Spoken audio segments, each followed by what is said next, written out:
everybody. This is Ruth. This is my 2-year-old blue nose pit bull. It's kind of interesting. I've been doing a lot of things and doing a lot of research, and as you can tell, I have her whelping area set up here.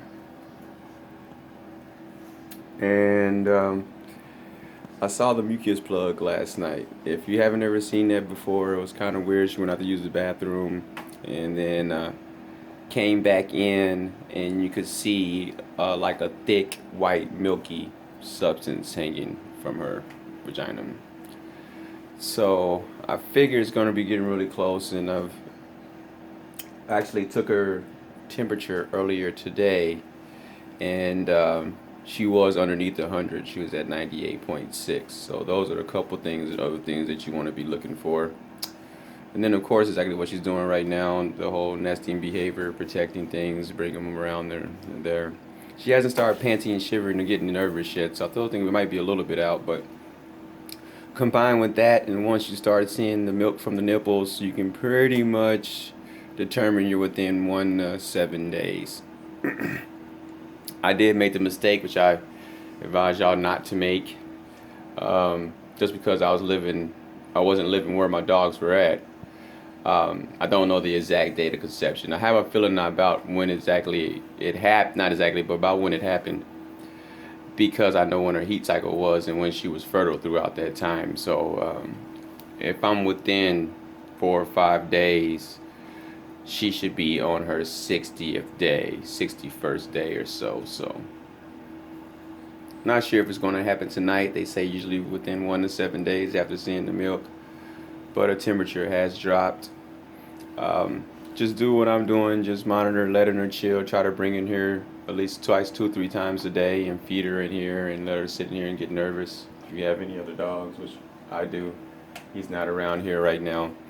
Kind of isolate her at times and do like I'm doing, letting her sit there and chill, so the other dog's not around. I even get in here and sit in there with her for about 5 minutes. Couple other things. Speaking of, there he is, right on cue. That's the daddy. That's Eli. You better stay out of there because she ain't gonna have it. Couple little, simple stuff. I see all the big to-do lists and things like that, but from what I gather, you pretty much see everything that you need. You got your area. You got something down on the ground, just so they're not laying directly on the ground. Of course, if it's something that you don't want to keep, or if you don't think it's gonna be washable, don't use it. But in this course, we had some old clothes and an old sheet, an old baby blanket. Just threw that in there in the bottom. Little space heater, just to make sure the puppies stay warm. From what I've read, they're subject to hypothermia, and they do need a warm area. So make sure you have that. I had an idea of putting an electric blanket down underneath or something, but then thought about having to clean it, and you can't do that. So that's not a good idea. Heating pads might work, but gloves, just some extra towels, just so you can have those. Of course, you can rinse them and wash them as you use them or whatever. That's why I have the buckets with the water here and everything. Some way to clean out their mouths and their noses. I really kind of just did this. This is kind of fake and shake. Didn't go get no yarn. I was just doing it last night. But what I did was just make little foot or neckties, and this one has 1 dot. That's a 3, it looks like, and etc.